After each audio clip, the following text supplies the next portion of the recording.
My name is Jeri Conboy, and I'm here to talk with you about hospice care. And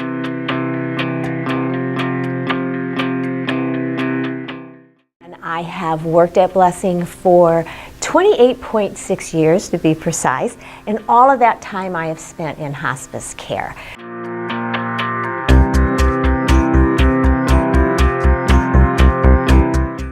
So let's get started. The first one is, why hospice is important.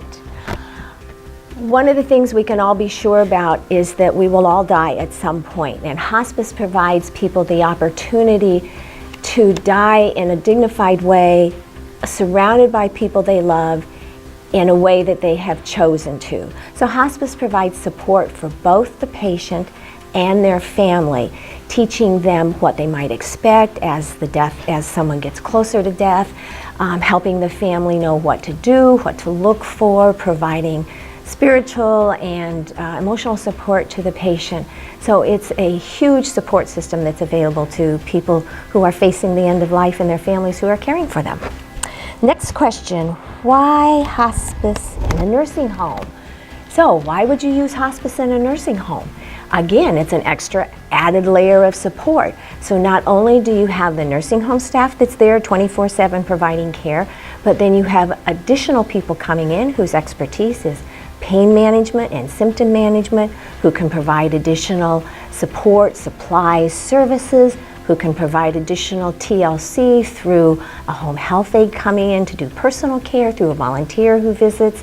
So it's just above and beyond what's already available in a nursing home.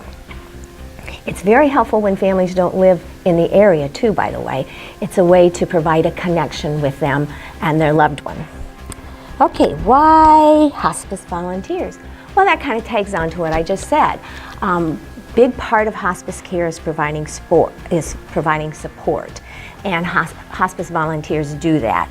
So Blessing Hospice Volunteers do things such as sit with a patient, share stories with a patient, read them a letter, read them the newspaper, talk about the Cardinals or the Cubs, depending on who you're a fan of, those kinds of extra things.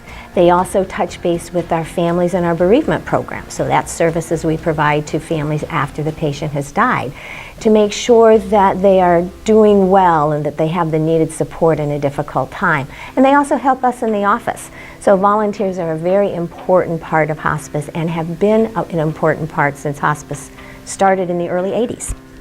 That's 1980, by the way. Why hospice social workers? Again, that's related to the things we've already talked about. So when somebody is facing a life-threatening or terminal illness, there are many things going on for that patient, for that family. They may be looking at lost income.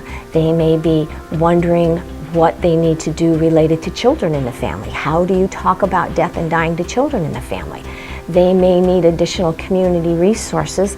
They may need additional emotional support. So that's what the social workers do for hospice, and they are available to patients and families as well as many, many other members of the hospice team.